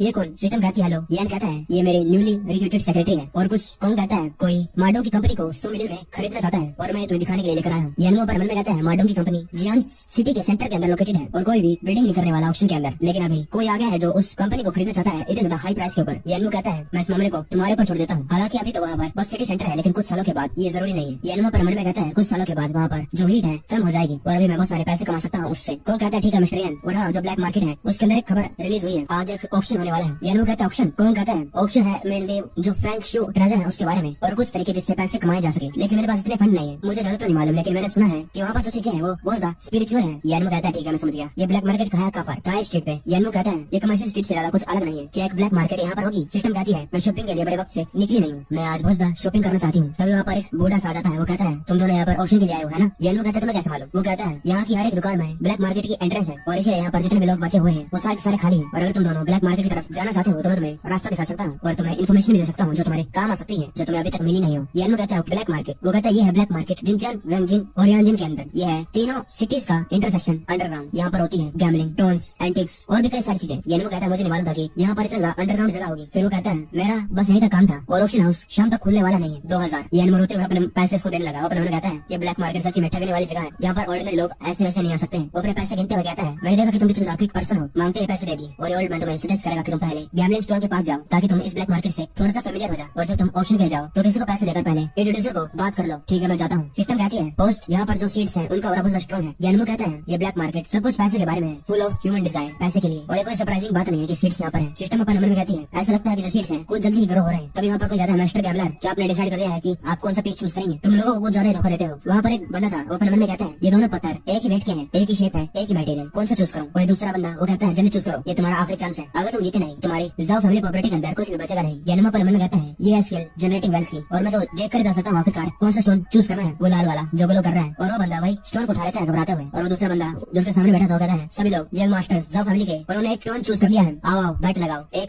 का दस खरीदो या जाओ। वो लोग वहाँ पर अपने पैसे निकाल कर दाव लगाने लगे। वो कहता है लड़का जरूर जीतेगा लुई फैमिली का और ये जाओ फैमिली का एक बार भी नहीं हारा अब तक लगातार 2 महीने से हारते जा रहा है। पूरी की पूरी फैमिली की प्रॉपर्टी लूज कर दी। ये बंदा कहता है लो फैमिली उसके पहले से ही 2 लाख हो चुके हैं। क्या कोई और है जो बैट लगाना चाहता है एक का दस। ये बंदा अपने मन में कहता है जाओ फैमिली के पास बस 2 मिलियन बचे हैं और अगर मैं हार गया तो डैड। वो बंदा कहता है अच्छा ठीक है कोई भी और बैट नहीं करना चाहता। लो फैमिली के बचे हैं 3 लाख। वो बंदा अपने मन में कहता है कि मैं कुछ नहीं कर सकता अपनी फैमिली को नहीं बचा सकता। वो बहुत ज्यादा घबराने लगा। तभी यानुओ कहता है मैं लगाता हूँ 3 लाख जाओ फैमिली पर। वो बंदा बात देखकर शॉक हो गया और ये भी कहता है क्या कहा तुमने अगर जाओ फैमिली हार गई तो तुम्हें इसके बदले 3 मिलियन देने होंगे जो इसे देने हैं। यानुओ कहता है 3 मिलियन मेरे लिए 3 मिलियन कोई बड़ी बात नहीं है और किसी ने भी इसके ऊपर बैठ नहीं लगाई मैंने बस ऐसे लगा दी। तुम्हें क्या है चलो देखते हैं किसके हाथ में कौन सा स्टोन है। वो बंदा अपने मन में कहता है यहाँ पूरी की पूरी जो ब्लैक मार्केट है उसको अच्छे से मालूम है कि जो 2 पत्थर एक जैसे देखते हैं जिनका एक समान वजन है कोई भी न्यूबी ये देखकर बता नहीं सकता है कि कौन से में रूबी निकलने वाला है और जाओ फिर से हारने वाला है ये तो पक्का ही है। तभी वो बंदा जाओ कहता है सर क्या आप देखते हैं इसने चीटिंग करी है। ये सारे पत्थर पहले से ही निशान लगा दिए हैं और ये पहले ही देख के बता देता है। मुझे लगता है कि आपने अच्छा काम किया। यानुओ कहता है तुम्हें क्यों डर रहे हो हारूंगा तो मैं हारूंगा और जीतूंगा तो बड़ा जीतूंगा। मैं तुम्हारी मदद करता हूँ। मैं तो घबरा रहा था कहीं मुझे कहीं पर बैठ करने की जगह न मिल गई तो मैंने कर दी। चलो चलते हैं। उस पत्थर को ले जाते हैं और पत्थर चेक करने वाला कहता है ये शायद मीडियम जेस्पर है और इसका प्राइस कम से कम 5 लाख है। दूसरा वाला कहता है ठीक है अब दूसरा पत्थर निकालो मास्टर जाओ का जिसके ऊपर 3 लाख लगे हैं इसको ध्यान से केयरफुली काटो। काटने वाला कहता है ठीक है देखते हैं। लेडी पैसे निकाल लो ये बंदा तो हार चुका है। सिस्टम कहती है हारा है नहीं देखते रहो। वो काटने वाला कहता है यहाँ पर अंदर कुछ है। ये बात सुनकर वो बंदा घबरा गया। वो बंदा कहता है ये तो पिजन ब्लड रेड है और दूसरा बंदा कहता है कैसे कैसे सोचता है ये इम्पॉसिबल है। और वही जिसका पत्थर था कहता है पिजन ब्लड रेड। यानुओ भी कहता है ये क्या है। सिस्टम कहती है pigeon blood red best quality का रूबी होता है और ये बहुत ज्यादा कम पाए जाते हैं इसलिए इसका स्टार्टिंग प्राइस शुरू ही 1 मिलियन से होता है। और जो बंदा था जायू वो कहता है ये लेडी से कह रही है और इस पिजन ब्लड रेड की बहुत हाई कीमत है उससे फर्क नहीं पड़ता है कि छोटा सा इसके दाम तो हाई प्राइस हो जाएंगे। पीछे जो लोग थे जिन्होंने उसके खिलाफ पैसे लगाए थे वो लोग कह लगते हैं अरे नहीं हमारा बड़ा नुकसान हो गया। ये प्रिंस जाओ मास्टर ऑफ गैमलिंग स्टोर्स का हकदार होता है हम बहुत सारे पैसे हार गए। और वही जो सेलर था वो यानुओ की तरफ गुस्से में देख रहा था। वो अपने मन में कहता है लिटिल बॉय मैं इस बात को भूलूंगा नहीं। यानमू को उसके पैसे मिल गए। यानमू कहता है इस खेल की मदद से मुझे लगता है कि मुझे ब्लैक मार्केट में और ज्यादा आना चाहिए, क्योंकि मुझे पैसों की चिंता करने की कोई जरूरत नहीं। सिस्टम कहती है चलो आज रात खाने के लिए चलते हैं। तब पीछे से वही जाओ आता है, वो कहता है सर रुकिए। यानमू कहता है तुम ये तो तुम हो, क्या हुआ? वो कहता है मेरा नाम जाओ चैंग है और अगर आप लोग ऑप्शन जा रहे हैं तो क्या मैं भी आपके साथ चल सकता हूँ? जाओ कहता सॉरी मैं भूल गया था कि आप ब्लैक मार्केट से नहीं है, इसलिए आप मुझे जानते नहीं होंगे। यानमू कहता है हेलो मिस्टर जाओ, मेरा नाम है यानमू और मैं ब्लैक मार्केट में नया आया हूँ, ज्यादा देर नहीं करनी है, चलो चलते हैं। कहाँ है रास्ता? वो कहता है ओके मिस्टर यान, मैं भी अपने रूबी को ऑप्शन में ले जा रहा हूँ। आज एक ऑप्शन होने वाला है और सब चीजों का ख्याल मैं रख लूंगा। यानमू अपने मन में कहता है पहले इसको लोग मास्टर ऑफ गैमलिंग स्टोर्स कह रहे थे, लेकिन मुझे लगता है कि यंग मास्टर इसकी आइडेंटिटी कोई सिंपल नहीं है। ऑप्शन में वो लोग वीआईपी हाउस में चले गए। जाओ कहता है मिस्टर यान मेरे अंदर अपडेट करने के लिए थैंक यू। यानमू कहता है कोई बात नहीं, तुम देखने में कुछ फ्रॉड नहीं लग रहे थे। जाओ कहता है फॉर्चुनेटली मेरे पास ये ब्लैक कार्ड है, नहीं तो मैं इस ऑप्शन में पार्टिसिपेट करने के लिए क्वालिफाइड नहीं होता। यानमू कहता कैसे? वो कहता है ये ऑप्शन बस पर्सन की आइडेंटिटी को रिकॉग्नाइज करता है और इस पूरी ब्लैक मार्केट के अंदर बस 3 ही कार्ड चलते हैं और वो दिखाते हैं उस बंदे की पावर, आखिरकार उस ब्लैक मार्केट में कितना ज्यादा पावरफुल है। और ये ऑप्शन लाइसेंस करता है ब्लैक कार्ड लोगों को ताकि वो अंदर बाहर जब मर्जी आ जा सके। और इस ब्लैक मार्केट के अंदर 3 मेजर फोर्सेज है, जिनमें से एक ऑप्शन हाउस है, एक मिस्टीरियस फोर्स और दूसरी है जनरेशन ऑफ जाओ फैमिली। लेकिन एकदम से कुछ 2 सालों में जो लिल फैमिली है उन्होंने अपना कब्जा ब्लैक मार्केट में जमाना चालू कर दिया। जाओ फैमिली ने लियो फैमिली की मदद करी, लेकिन उन्हें क्या मालूम था कि जाओ फैमिली उनकी ये सिचुएशन तक ऐसी हालत कर देगी। सिस्टम कहती है कि तुम वांगजिंग के यंग मास्टर लियो जी के बारे में बात कर रहे हो। जाओ कहता है कि तुम दोनों एक दूसरे को जानते हो। यानमू कहता है नहीं, मैं बस उसे एक बार मिला था। तभी वहाँ पर ऑप्शन हाउस वाले आ जाती है। वो कहती है मिस्टर जाओ तुम्हारा रूबी प्रेस कर दिया गया है, उसका कलर बहुत एक्सीलेंट है और स्टार्टिंग प्राइस होगी उसकी 5 मिलियन। तुम कंफर्म करने के लिए दोबारा अप्रेस करवाना है? जाओ कहता है नहीं, मैं खुद ऑप्शन हाउस आऊंगा, मेरे लिए एक बॉक्स रिजर्व कर देना। जाओ अपने मन में कहता है स्टार्टिंग प्राइस 5 मिलियन है तो सेल प्राइस कम से कम 100 मिलियन तो हो जाएगी। जाओ फैमिली के पास एक आशा है। ऑप्शन के अंदर बोली लगना चालू हो जाती है। लेडी कहती है ये मिंग डायनेस्टी का ब्लू एंड व्हाइट वेस और ये वेस कई सालों से मिलिट्री ऑफिशियल से एक दूसरे को आगे दिया गया है और स्टार्टिंग बिड है 20,000। जाओ कहता है मिस्टर यान मुझे लगता है कि आप इन चीजों में इंटरेस्टेड हैं। यानमू कहता है वेल मैं इस ब्लैक मार्केट में खाली अपॉर्चुनिटीज को देखने के लिए आया हूँ और बाय द वे अगर मुझे कुछ ऑप्शन में अच्छी चीज मिलेगी तो मैं ले लूंगा। जाओ कहता है लेकिन आज इन चीजों को छोड़कर सिर्फ मेरी रूबी है वही इंटरेस्टेड है। तभी कोई हथौड़ा डालता है 3 lakh Ming dynasty blue and white porcelain बिक गया। यानमू कहता है ये चीजें थोड़ा थोड़ा ब्लैक एयर में कवर्ड है और इनको लेना बस बुरी बात है। दूसरी चीज आती है एंकर कहती है लेडीज एंड जेंटलमैन अब आने वाली है एक ऐसी चीज जिसको ब्लैक मार्केट में कई सालों से देखा नहीं गया, पीजर ब्लड रेड। हमने इसकी अच्छे से अप्रेजल कर रखी है और ये रूबी बहुत हाई क्वालिटी का है, डेफिनेटली अ टॉप चॉइस सभी कैरेक्टर्स के लिए और इसकी स्टार्टिंग बिड है 5 मिलियन। फिर वही बंदा जिसने ये रूबी भेजा था वो कहता है मिस्टर ली ये वो रूबी जो जाओ चैंग को आज मिला था उसकी प्राइस बढ़ने लगी 10 मिलियन 30 मिलियन। लुई जी कहता है कोई बात नहीं, ओल्ड मैन ने इसकी फोटो देख ली है और उसे ये बंदा पसंद आया, इसे तो मैं ही लूंगा। वो बंदा कहता है लुई यंग मास्टर लुई अगर इसको ओल्ड मैन चाहते हैं तो मैं जाओ चैंग के पास जाकर इसको ले आ सकता हूँ। तभी लुई जी बोली लगा देता है 60 मिलियन। यानमू देखता है तो लुई जी है, वहाँ पर जो लोग थे वो कहने लगते ये तो लुई जी आ गया, उसने बोली लगा दी, इसका मतलब जो ये जेम है बिलियनों का वर्थ करता है। तभी यानमू वहाँ पर 70 मिलियन बोली लगा देता है। जाओ कहता है मिस्टर यान आप लुई जी से कुछ भी छीन नहीं सकते, वो ऐसा ही है। सिस्टम कहती है कोई बात नहीं तुम बस देखते जाओ। जाओ कहता है लेकिन लुई जी अपने मन में कहता है ये तो ये ना गरीब यानमू जो जियानचैन में मिला था ये ब्लैक मार्केट में क्या कर रहा है। वो बंदा उसको कहता है मिस्टर लू ये वही है जिसने 3 लाख जाओ चैंग पर लगाए थे आज। लुई जी 80 मिलियन की बोली लगा देता है। वो अपने मन में कहता है ये बच्चा बहुत इंटरेस्टिंग है, मेरे साथ खेलना चाहता है, आ जाओ खेलते हैं। जाओ कहता है लुई जी वो एक डोमिनेटिंग पर्सनैलिटी वाला है और वो कभी भी हार नहीं मानेगा जब तक उसका जो गोल है अचीव नहीं हो जाता और मुझे पक्का यकीन है कि वो इस जेम को लेकर रहेगा चाहे उसके अंदर कितने पैसे लग जाए या फिर कुछ भी करना पड़े। यानमू कहता है तुम्हें इसके बारे में चिंता करने की जरूरत नहीं, मेरे पास भी बहुत पैसे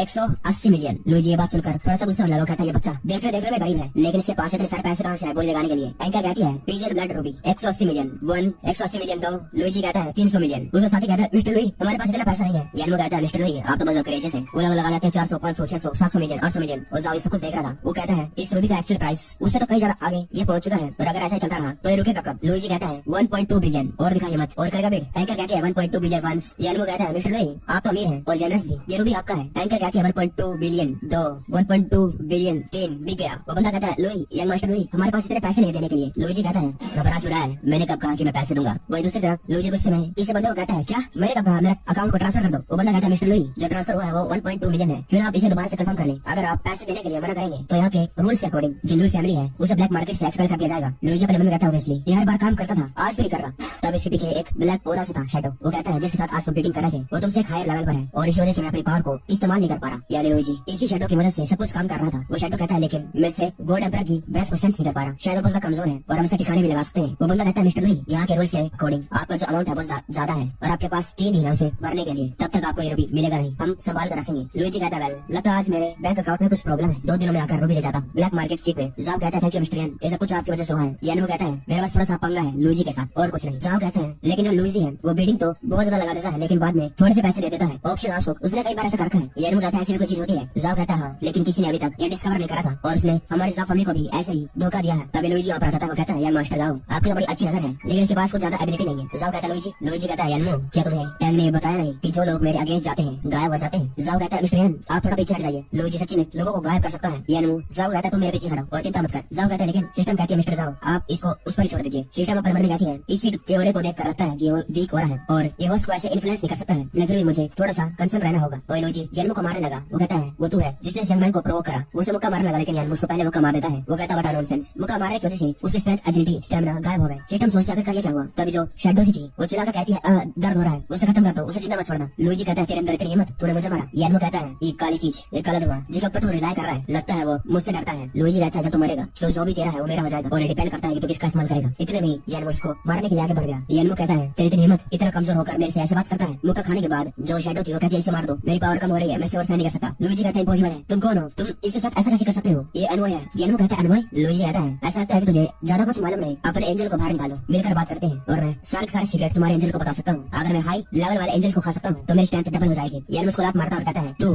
मेरे साथ बार्गेन कर रहा है, तू ऐसी पोजीशन में है ही नहीं। लात खाने के बाद जो शैडो थी वो कहती है मैं इसके साथ फाइट नहीं कर सकती, चलो मेरी आधी स्ट्रेंथ पहले ही ले ली गई है। लुइजी कहता है तुझे मालूम है कि क्या करना है। सिस्टम पर मन में कहती है मेरी पावर चली गई, ऐसा लगता है कि सारी उसके पास पहुंच गई। लुइजी कहता है मैंने तुम्हें कल अंडरएस्टिमेट कर लिया था, लेकिन अगली बार मैं तुम्हें पूरी तरीके से बर्बाद कर दूंगा। जाओ कहता है ये चीज क्या है। यानमू कहता है भागना चाहता है, ये क्या, ये तो एकदम से गायब हो गया, कैसे भागना पॉसिबल भी है। जाओ कहता है मिस्टर यान, तब यान को कुछ होने लगा। वो अपने मन में कहता है जो स्ट्रेंथ अभी मुझे मिली थी एकदम से गायब हो गई, जो एट्रीब्यूट है नॉर्मल हो गए, आखिरकार ये क्या चल रहा था। जाओ कहता है मिस्टर यान क्या आप ठीक है। यान कहता है मैं ठीक हूँ। यान अपने मन में कहता है चलो चलते हैं, मुझे इसके बारे में रैबिट से पूछना होगा। जाओ कहता है क्या आपने नोटिस करा कुछ तो गायब है। तभी जो सिस्टम थी यानमू के बैट पर आ जाती है। यानमू कहता है ये तो मेरा पेट रैबिट है, मैं इसको हमेशा लेकर जाता हूँ, घबराओ मत। जाओ कहता है आप मत घबराइए मिस्टर यान, बचपन से मैंने बहुत सारी स्ट्रेंज चीजें देख रखी है, चिंता मत करिए, मैं इस इन्फॉर्मेशन को लीक नहीं करूंगा। आपका विजन, आपका करेज एक्स्ट्रा ऑर्डिनरी है। अगर आपको ये पसंद आए तो जब मेरी जाओ फैमिली रिवाइव हो जाएगी तो मुझे आशा है कि आप मेरी जाओ फैमिली के ट्रेजर अप्रेजर बन सकते हैं। यानमू कहता है मैं तो बस एक बिजनेसमैन हूँ और ब्लैक मार्केट के अंदर फ्यूचर में मेरे लिए कोई ज्यादा अपॉर्चुनिटीज मिलने नहीं वाली है। जाओ कहता है ये सब कुछ मिस्टर यान की मर्जी है, लेकिन थैंक यू, मैं आपके लिए एक बड़ा गिफ्ट लेकर आऊंगा। यानमू कहता है ये मेरा बिजनेस कार्ड, जब मर्जी हो कांटेक्ट कर लेना। यानमू सोचता है ये जाओ एक अच्छा पर्सन है और जब जाओ फैमिली राइज होगी दोबारा तो ये बुरा नहीं है कि मैं इसके साथ रिलेशनशिप बना लूं। जाओ कहता है थैंक यू मिस्टर यान, तो मैं आपको बाहर छोड़ देता हूँ, अगर आप सीधा इस रास्ते से जाएंगे तो आप जिन चैन में बाहर निकल जाएंगे। यानमू कहता है ठीक है मैं समझ गया। फिर सिस्टम से कहता है एकदम से ये मेरे अंदर पावर कैसे आ गई। सिस्टम मुझे समझाओ। सिस्टम लिख कर बताती है टेम्पररी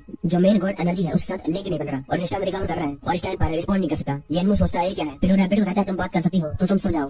बोली मेरी पहले घर चलते। घर जाने के बाद यानमू सोचता है 3 दिन बीत चुके हैं और अब तक मून रैबिट रिकवर नहीं हुआ और सिस्टम अभी भी अपडेट हो रहा है और करेंसी कन्वर्जन रूल के हिसाब से और जो 3 मिलियन मुझे गैम्बलिंग स्टोन में सट्टा लगाने के बाद मिला था उसके बाद मेरे 12 पॉइंट होने चाहिए थे। हेलो मैंगियाओ ब्लू वेटर बे कम्युनिटी। मैंगियाओ कहती है यानमू तुमने घर खरीद लिया है, तुम ये देखने के लिए भी नहीं आए। यानमू कहता है यहाँ पर कुछ भी ब्यूटीफुल नहीं है, ना ही कोई घर, हमें तो बस तुम्हें खुश रखना है। मैंगियाओ कहती है अगर मैं खुद भी एक इस विले को खरीद पाती तभी वहाँ पर फैंग आती है। वो कहती है यानमू कहता तुम यहाँ पर क्या कर रहे हो। और मैंगियाओ कहती है सिस्टर फैंग के साथ एक और था लड़का जो कहता है बाय द वे यानमू मुझे याद है कि मिस फैंग तुम्हारी एक्स गर्लफ्रेंड है और तुमने इतनी अच्छी वुमेन को छोड़ दिया। यानमू वहाँ से जाने लगा और वही बंदा चिल्लाकर कहता है यानमू माडू की कंपनी खरीद ली गई है लाओजू ने तुमसे और तुम क्या कर रहे हो। यानमू कहता है मुझे डर था कहीं मैं उस अल्लाह की कंपनी को अपने हाथों से तबाह ना कर दूं। यानमू सोचता है तो मुझे 100 मिलियन कहाँ से आते, मैं कोई पागल थोड़ी हूँ। मैंगियाओ कहती है यानमू तुम लोग कंपनी चलाते हो। यानमू कहता है मुझे एक लॉटरी लग गई थी और फिर मैंने कंपनी खरीद ली, मैं तुम्हें बाद में बताने वाला था। मैंगियाओ कहती है तो सिस्टर फैंग है सच में आपके पैसों के पीछे पड़ी है। यानमू कहता है उससे फर्क नहीं पड़ता, अगर तुम्हें वो फ्यूचर में मिले तो बस उनसे साइड हट जाना, उनसे बात करने की जरूरत नहीं, इन लोगों की कोई अच्छी इंटेंशन नहीं है। यानमू सोचता है ये फैंग इसके पास एक और है डेथ का, लगता है इसके पास भी एक सीड है और ये कोई अच्छी चीज नहीं है। मैंगियाओ कहती है बाय द वे ब्रदर यानमू मैंने कल एक इवेंट में पार्टिसिपेट करा था और मुझे 2 टिकट मिले अम्यूजमेंट पार्क की और आज आखिरी दिन है, क्या तुम एक साथ चलोगे। यानमू कहता है चलो चलते हैं। यानमू सोचता है ना तो मैं गया हूँ और आई मैंगियाओ कभी अम्यूजमेंट पार्क के अंदर। अम्यूजमेंट पार्क मैंगियाओ कहती है पहले हम उस रोलर कोस्टर पर राइड करेंगे, बाद में वो बिग बैल्डून बमर कार और फिर एक भालू को जाकर टिकट दे देती है, वहाँ से वो लोग जाने लगे। मैंगियाओ कहती है यानमू यहाँ पर एक limited time air rifle contest चल रहा है, 10 शॉट 10 रिंग और तुम्हें मिलेंगे limited number of panda roll. यानमू कहता चला चाहती हूँ। अरीना आ गई है और उस भालू के अंदर एक लड़की थी, वो अपने मन में कहती है कई सारी अनफिनिश्ड पोस्ट है, क्या मैं अपना काम आज खत्म कर पाऊंगी। वो किसी की बात याद कर रही थी। वही दूसरी तरफ मैंगियाओ खुश हो जाती है, वो कहती है वाओ यानमू तुम तो बहुत अमेजिंग हो, 10 शॉट और 10 रिंग, उसे पांडा डोल मिल जाती है। यानमू मैंगियाओ को दे देता है, वो कहता है क्या तुम्हें पसंद आया। मैंगियाओ कहती थैंक यू यानमू मुझे बहुत ज्यादा पसंद आया। तब इनको आवाज आती है लिटिल सिस्टर ये बहुत गर्म होगा, आप बहुत मेहनत कर रहे हो, क्यों ना ये बर्दाश्त तुम्हारी मदद कर दे। वो लड़की कहती है तुम लोग चले जाओ, इस हफ्ते का मेरा काम खत्म नहीं हुआ है। मैंगियाओ कहती है सिस्टर। यानमू कहता है तुम दोनों एक दूसरे को जानते हो। मैंगियाओ कहती है ये एक सीनियर सिस्टर है जो मुझसे 2 ग्रेड बड़ी है और ये म्यूजिक में टैलेंटेड है, उसने डेबिट के बाद अपना ग्रेजुएशन करा और उसके बाद 2 सालों से मुझे ये मिली नहीं। तब एक बंदा उसे जबरदस्ती पकड़ने लगा, कहता है क्या इतनी जल्दी हो सकता है, अभी भी 2 दिन बाकी है और 10,000 फ्लैट्स अभी भी दिए नहीं गए हैं, बॉस का पेशेंस खत्म हो गया है। मैंगियाओ चिल्लाकर कहती है तुम लोग रुक जाओ। यानमू कहता है मैंगियाओ वहाँ पर बचाओ, ये लो इसे मेरे लिए पकड़ो, लड़की को नीचे रख दो नहीं तो मैं पुलिस को फोन करूंगा। तब वो गुंडा कहता है तू है कौन, हमारे बिजनेस में टांग उड़ा रहा है। यानमू कहता है मैं हूँ ली फैंग। वो बंदा कहता है लुइजी की एक्टिंग कर रहा है, मरना चाहता है। वो लोग उस लड़की को छोड़कर यानमू की तरफ जाने लगे, पहले इस प्रॉब्लम को ठीक करते हैं। अगर तू हीरो बनना चाहता है ड्यूटी के सामने उसे बचाकर पहले अपने आप को एक बार देख ले, तेरी हालत कैसे होने वाली है। मैंगियाओ कहती है मुझे शांत होना होगा, मुझे पुलिस को फोन करना है। उसके पीछे एक और बंदा खड़ा तो कहता है लिटिल गर्ल पुलिस को फोन करने का कोई फायदा नहीं, ये गुंडे हर हफ्ते यहाँ पर आते हैं और ऐसी चीजें करते रहते हैं और जब तक पुलिस आती है ये लोग भाग जाते हैं। वो बंदा यानमू को मारता है, वो कहता है तुझे मालूम नहीं इस एरिया का बॉस है कौन, तेरी इतनी हिम्मत, यहाँ का लीडर बनना चाहता है। वो लोग उसे मारने लगे। यानमू एक एक कर उनको पीटने लगा, किसी को कोई किसी को लात मार देता है। फिर उस लड़की को बाज आता है, वो बेहोश हो गई थी। तभी कोई कहता है हिलो मत, यहाँ पर क्या हो रहा है, किसने पुलिस को फोन करा। बाद में हॉस्पिटल के अंदर पुलिस वाले कहते हैं ये सिचुएशन स्पेशल है, इसलिए मैंने मेहनत करके तुम लोगों को हॉस्पिटल बुलाकर एक स्टेटमेंट के लिए बुला लिया। यार वो कहता है हमें तो मदद करनी थी पुलिस की, लेकिन मैंने सुना है कि वो लोग ह्यूमन ट्रैफिकर्स थे और वो कह रहे थे कि इस एरिया का बॉस कोई हुआ है। यार वो अपने मन में कहता है मुझे अच्छा याद है कि जो बॉस हुआ है वो ड्रग्स स्मगलिंग में इन्वॉल्व है। वो पुलिस वाला कहता है वो एक एंटरटेनमेंट कंपनी का बॉस है और हमें उसके ऊपर शक है कि वो ड्रग ट्रैफिक करता है। अगर तुम्हारे पास ये प्रूफ है तो तुम पुलिस वाले को प्रोवाइड कर सकते हो। तब वो लड़की कहती है मेरे पास एक प्रूफ है, मैंने उनकी कंपनी से ये चुराया है। बॉस हुआ हमेशा इसे अपने बेसमेंट में रखता था जहाँ पर ड्रग्स छुपाए गए हैं। जब मैं वहाँ से भागने लगी तो मैंने उस दिन सब कुछ देख लिया था, पर मेरे पास भागने के अलावा कोई और चॉइस नहीं थी। और आज उन्हें ये बात पता चल गई होगी कि इनकी जो क्वांटिटी है वो कम हो गई है और इसलिए वो लोग मुझे पकड़ने के लिए आ गए। पुलिस वाला कहता है तुम्हारा एविडेंस बहुत इंपॉर्टेंट है, चिंता मत करो। पुलिस स्ट्रिक्टली इस सीक्रेट को, इस एविडेंस को छुपा कर रखेगी। वो कहती है मैं तुम्हें और एविडेंस दूंगी, उससे फर्क नहीं पड़ता है कहीं मैं मर जाऊं। यार वो कहता है मेरी स्किन आप तो बहुत ज्यादा हिम्मत वाली है, जब ये खत्म हो जाए तो आप मेरी कंपनी में काम कर सकती हैं अगर आप चाहे। वो कहती तुम हो कौन। पुलिस वाला कहता है ये वही जेंटलमैन है जिसने आज आपको बचाया। यार वो कहता है पुलिस वाले अभी मैं घर जाता हूँ, ठीक है। वो अपने घर चला गया। घर जाने के बाद वो सोचता अभी तक मॉम और डैड नहीं आए। तब इसको कुछ होता है ये सिस्टम था। वो कहती है सिस्टम ने डिटेक्ट करा है कि सीन सेफ है और सिस्टम रिस्टार्ट हो रहा है। यार वो कहता है ये तो बिल्कुल अलग है जो मैंने पिछली बार देखा था। मैं बहुत कंफ्यूज हो चुका हूँ, ये किसने लिख रखा है। मैं पैदा हुआ था वायलेंस में, मैंने अपनी पहली अपीयरेंस इंपेयर वर्ल्ड में करी। सिस्टम कहती है ये डिस्क्रिप्शन क्रिएशन ऑफ गॉड का और तुम इन सारे के सारे टेक्स्ट को पढ़ सकते हो अपने हाथ को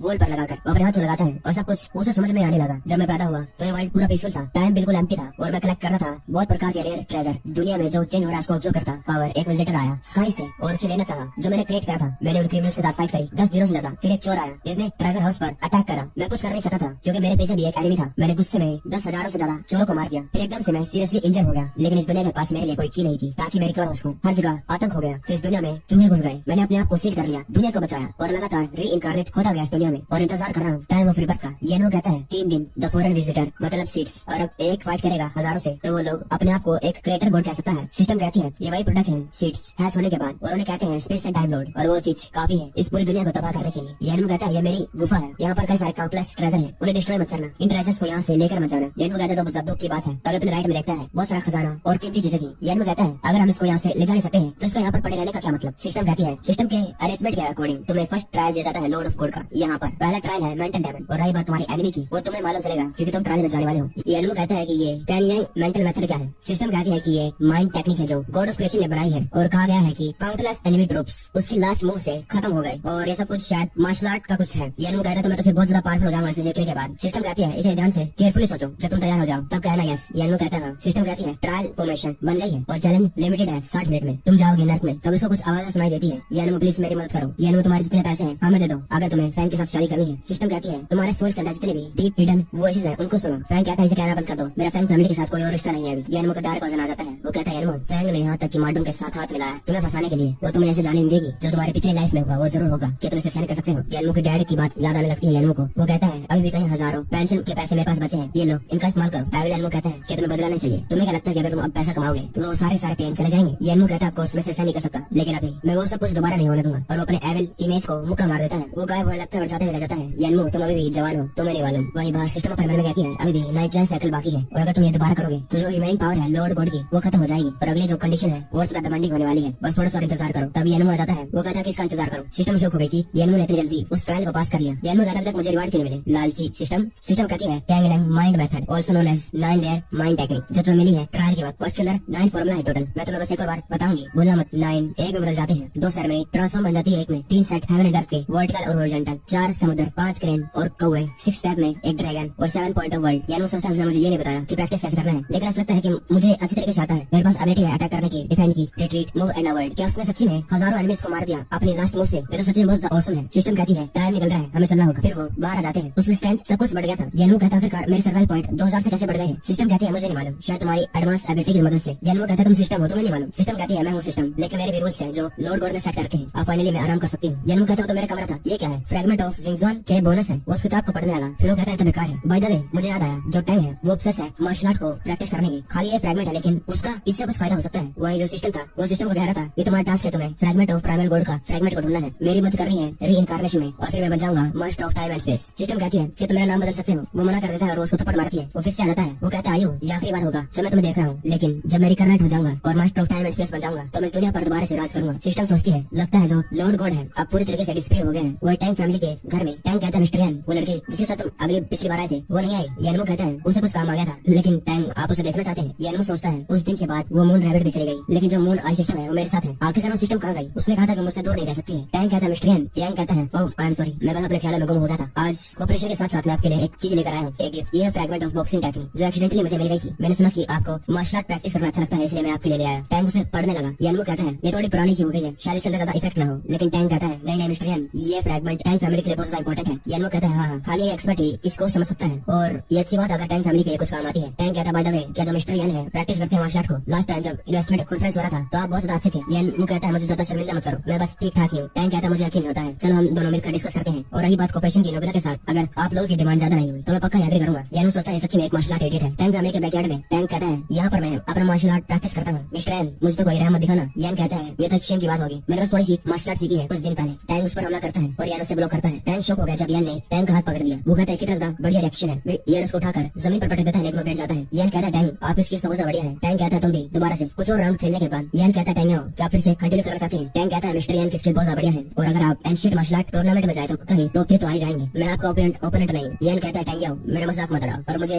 मिस्टर यान कहना बंद कर दो, बस मुझे यान कहो, थोड़ा सा अनकंफर्टेबल लगता है। टैंग कहता है ठीक है यान, आज अच्छा दिन था, चलो चलते हैं हमारे कोऑपरेशन का एग्रीमेंट को फाइनलाइज करते हैं बाद में। नबुला के ऑफिस के अंदर यान कहता है अभी तक घर नहीं गए। वो कहता है ओ मिस्टर यान क्या हो गया? यान कहता है मैं यहाँ पर इसलिए आया क्योंकि तुमने मेरे फोन नहीं उठाए, ये लो एक अच्छी चीज है देखो। वो कहता है क्या? टैंग फैमिली हमें प्रोवाइड करने के लिए तैयार हो गई और सिर्फ 10% लेगी प्रॉफिट के। यान वो कहता है कैसा है, क्या कोई और रिक्वायरमेंट है? अगर है तो टैंग कल इसको फाइनलाइज कर देगा। नबुला का फंडर कहता है मिस्टर यान ये काफी है, मैं आपको कभी निराश नहीं करूंगा। यान वो कहता है ठीक है अभी मैं घर जाता हूँ और तो भी घर जाना चाहिए। वो कहता है एक्चुअली एक और चीज जो मुझे पूछनी है, कई सारे पार्टनर्स है नबुला के और मैं जो बोर्ड ऑफ डायरेक्टर्स है वो कह रहे हैं कि मैं कमर्शियल सेल्स के अंदर अच्छा नहीं हूँ और ये डिस्कस करने के बाद हमें आशा है कि हम कंपनी को आपके नेम के अंदर डाल दें ताकि हम प्रोडक्ट डेवलपमेंट से डिस्ट्रैक्ट ना हो। मिस्टर यान कहता है क्या तुम्हें डर नहीं लगता कहीं कुछ हो जाए, कहीं मैं कुछ न करना दूं? वो कहता है हमें आपके विजन और एबिलिटी के अंदर बिलीव है, आपकी गाइडेंस की मदद से नबुला और ज्यादा आगे जा सकता है और अभी कई सारे प्रोजेक्ट एक्सपेंड हो रहे हैं, काफी जगह भी नहीं है और ये कंपनी अगर ऐसे चलता रहा तो इसकी खिचड़ी बन जाएगी। यान कहता है वेल तुम चिंता मत करो, सब कुछ मेरे पर डाल दो, लेकिन मेरा गोल यहाँ पर खत्म नहीं होगा। मैं डेवलप करना चाहता हूँ स्मार्टफोन्स को, चाहे डिजाइन हो, screen size, camera pixel, hardware performance, सारे बढ़िया होने चाहिए आप के मोबाइल से। और रही बात नबुला की, तुम अपने ऑफिस को फिडेलिटी के अंदर डाल सकते हो, फिडेलिटी बिल्डिंग ऑफिस। यान कहता है फाइनली मैं थक चुका हूँ, बहुत ज्यादा काम है, सिस्टम 1 महीना हो चुका है और लगातार सर्वाइवल पॉइंट और ज्यादा कंज्यूम होते जा रहे हैं। सिस्टम और को ओपन करो, ये क्या है मैं खोल नहीं पा रहा। सर्वाइवल पॉइंट मेरे बढ़ने चाहिए थे लेकिन कुछ भी चीज नहीं हुआ और मून रैबिट अभी तक नहीं आई। वो गई कहाँ पर है? तभी कोई कहता है मैं यहाँ पर हूँ। वो थी सिस्टम, वो कहती है तुम मुझे ढूंढ रहे थे। यान कहता है तुम गई नहीं। वो कहती है मैं तो बस कुछ चीजें कंफर्म करने के लिए आई हूँ, तुम्हारे सर्वाइवल पॉइंट क्रेडिट कर दे गए हैं और टोटल है 2333। सभी को कहता है पुलिस को फोन करो, कोई बिल्डिंग से कूदने वाला है। यह लड़की कूदने के बारे में मत सोचो, कूदना मत। यान कहता है पहले विंडो से इधर आ जाओ। सिस्टम सोचती है ये तो स्मेल सीट्स की है, जब वो ऊपर देखती है सिस्टम तो उसे वही लड़की दिखती है एजेंट। वो कहते हैं सिस्टम ये तो वही है, वो छत के ऊपर खड़ी हुई है और मुझे उसके अंदर से सीट की स्मेल आ रही है। यान कहता है क्या? जल्दी पुलिस को फोन करो, मैं उसको जाकर बचाने की कोशिश करता हूँ। वो अपने मन में कहता है वो तो टॉप फ्लोर पर है और एलिवेटर तो बहुत लेट पहुंचेगी। वो सीढ़ियों से वहाँ पर भागने लगा। आखिरकार वो ऊपर क्या कर रही है, वो क्या करना चाहती है? तभी उसके पास से घोड़ा था, वो कहता है मार दो इन सभी को मार दो। यान कहता है